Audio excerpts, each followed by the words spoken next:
Okay, we're going to do more calorimetry experiments in this video, and ones that require you to then use Hess's law. And this is actually required practical 2 on the AQA scheme.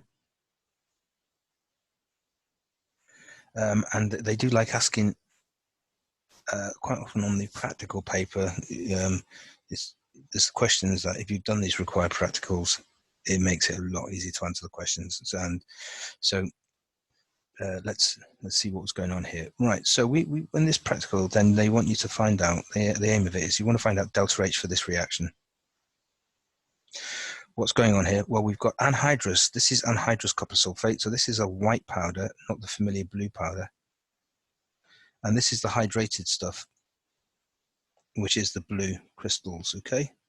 And you have exactly 5 water molecules trapped in the crystal lattice per mole of copper sulfate. So could you measure delta H directly with this? Well, obviously we're going to use Q is equal to MC delta T. And we're going to use delta H is equal to Q divided by the number of moles that you've actually reacted. Well, you can't, how do you find out delta T? We need a thermometer, don't we? But you can't do this direction. You can't do this directly because these are all solids. You can't stick a thermometer into a solid. That's impossible. Measure the temperature. Also, even if you could do that, well, you would have to make sure that you added exactly 5 moles of water for every 1 mole of copper sulfate. And then you'd have to presume that they'd all react to form this solid, and none of the water would just simply dissolve the copper sulfate into aqueous solution, which it probably would do. And so you can't do it directly, is the thing. So we've got to find an indirect method. We've got to use a Hess's law cycle. How are we going to do that then? So I'll just give myself a bit of room, get rid of that.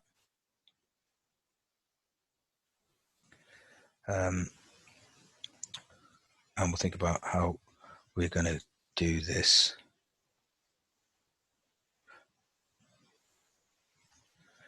Okay, you probably know that this reaction is actually pretty exothermic. Now, you come across it at GCSE when you talk about reversible reactions. You get your white powder, add a bit of water, it gets very hot. Okay, now we've got to use Hess's law, so we've got to have a third thing down here. What could we have as our third thing? Well, what you actually use is copper sulfate solution. That's the third thing you have here in aqueous solution. So you've got CuSO4 in aqueous solution there. So how do we go from here down to there? Well, we just add water, don't we? Okay, so you're going to do a little experiment here. You're going to get your anhydrous copper sulfate, and you're going to get 100 centimeters cubed of water in a poly beaker, and there's your thermometer. You put in your copper sulfate, the anhydrous stuff. It's a pretty exothermic reaction, and you're going to find delta T. And you remember how we would find out delta T? Would we do one of those little cooling curve graphs where we'd have time and temperature here?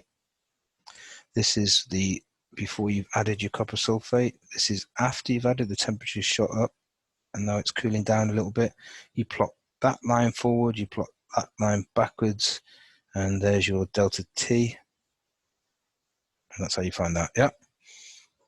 That goes into your equation. Q is equal to MC delta T. Now that is not the mass of the copper sulfate, is it? That is the mass of the water in the beaker, which if you've got 100 centimeters cubed, it's going to be 100 grams. So don't fall into that trap thinking it's the mass of the copper sulfate. Then you find Q, and then you have to find out the moles of copper sulfate that you've added by mass over MR. Yeah, you do that. You find out the moles. You put that into this equation. Delta H is equal to Q over the number of moles. And you find out delta H for this particular reaction. Let's stick to our color scheme, and I think I usually do that one in yellow. So that's a yellow delta H. Yeah, we've done that. How do we find out delta H over? How do we do this bit now? Well, here, right, we get some hydrated copper sulfate, and we put that into some water. That is ever so slightly endothermic, that one actually. Okay, and also when we find it exactly the same as we found the delta H for the other one here, that is endothermic. Also, just to let you know, this is not a brilliant experiment that the board have come up with, really, because this is endothermic, but it's only very slight. So delta H is very small for that reaction. So that means you get a very small delta T value using the quantities that they say. You get about, delta T is about 1 degree C. Well, the thermometers are only accurate to plus or minus 0.1 degrees C. So that means you got like a 10% error from that delta T value. So there's quite a bit of error going on there. That's maybe for another video, errors in experiments. Right, delta H, endothermic there. So how do we find out delta? The red delta H is the one we're interested in. Well, the yellow one, we're going with the arrow, so we keep the sign. That's pretty exothermic. And this one here, we're going against the arrow, so we change the sign there. And delta H is equal to the yellow one, which we find out from the experiment, and the purple one, which we found out from the experiment. And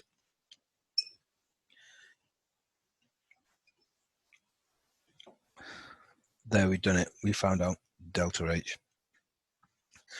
Right, a very similar one to this, which is, if you have a look at any old papers, and there's lots of, it's a bit of a classic experiment, and everyone does it or has done it at some point, is we want to find out the thermal decomposition of sodium hydrogen carbonate. This is a solid. You heat it up, it decomposes to sodium carbonate and CO2 and H2O. That was at a very low temperature. This reaction is used in baking powder to make cakes rise.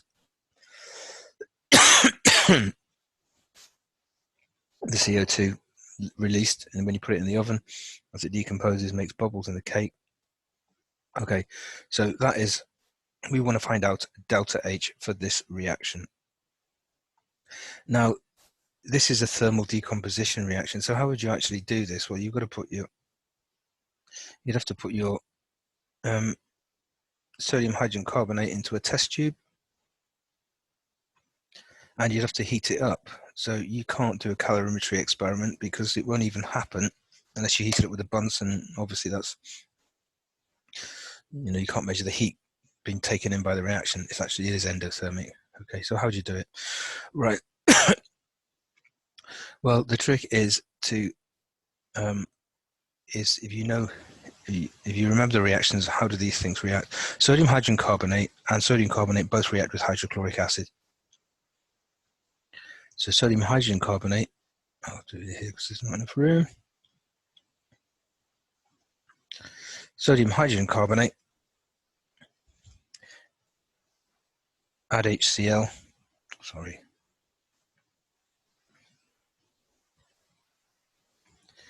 What you get is you get NaCl, CO2, and water. If you do it with sodium carbonate, oh, I need to balance that equation. I need to put a 2 there. Sorry about that. Sodium carbonate,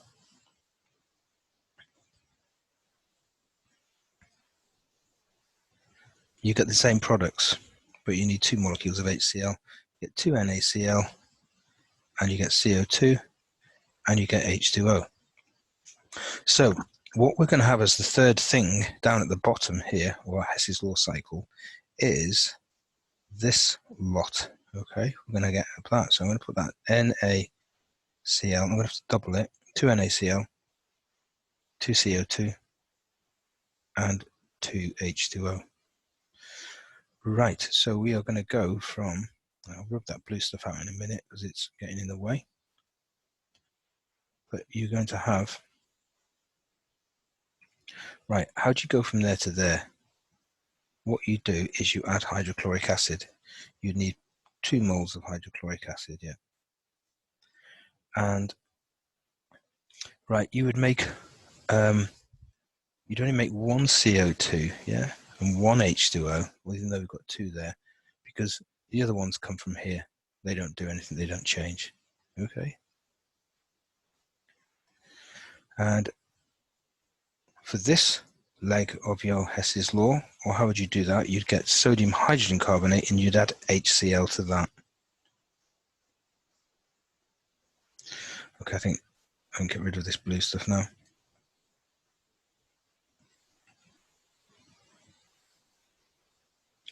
Okay, so you've got two little polystyrene beaker experiments to do.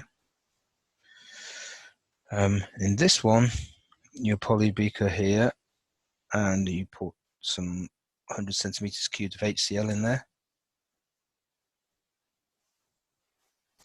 And then you add a known mass of sodium hydrogen carbonate to there.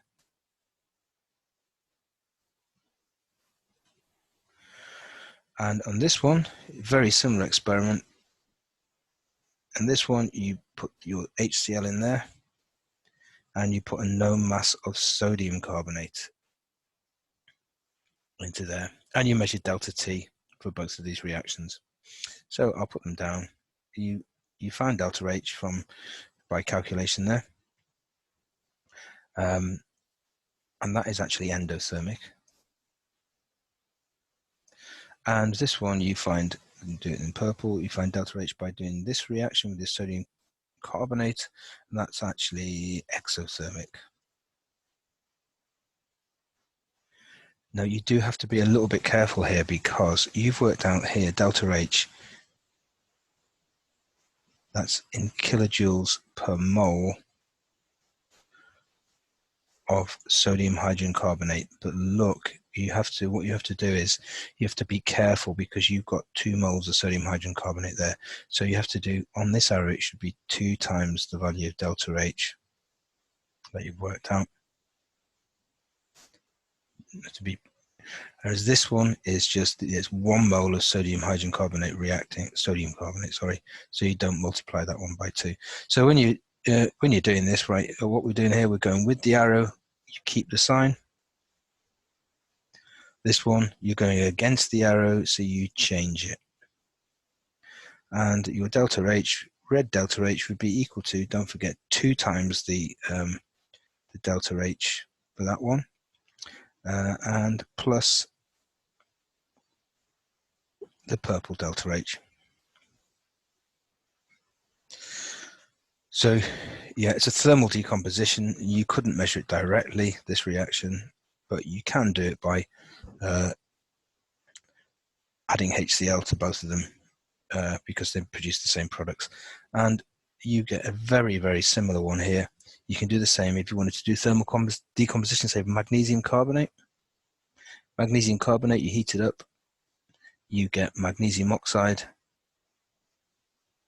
and you get carbon dioxide. You can't measure delta H for that directly because it's thermal decomposition. You have to heat it with a Bunsen.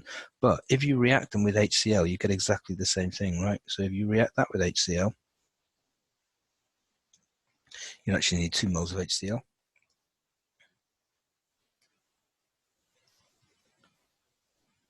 Two HCl. And here, if you reacted this one with HCl as well, 2 moles of HCl you would need as well there. What you get is you get magnesium chloride in aqueous solution. You'll get some CO2 released. CO2 released on this one. You won't get any CO2 released on this one. The CO2 just doesn't change. And in each case, you will get a water molecule as well. Okay, so we can measure this one experimentally. You just get some solid magnesium carbonate, dissolve in HCl, find out delta T, usual method. Same with this one, you get some solid magnesium oxide in this one, and you react that and you find delta H there. You find that this one is very slightly exothermic, and this one is endothermic. Well, I think it's endothermic. I'm not entirely sure, but anyway, you see that you could find delta H there quite easily. The red delta H, you're going with the with the arrow there, so you keep the sign. Here you're going against it, so you change it. So delta H is equal to the yellow one, sorry, plus the purple one.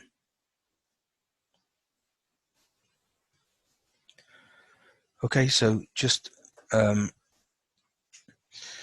couple of unusual Hess's law diagrams. I think they would always tell you, you wouldn't have to work that out, the Hess's law diagram yourself. They'd always tell you, and then it would be a matter of you doing the numbers. And it does, of course, relate to required practical 2 for the copper sulfate reaction, which we started off at the top. But it's still there? Yeah, it is still there. I haven't rubbed it out. Okay, so have it all in one. I like doing this. It all looks little and nice like that. That looks very pretty, and I'll end that video.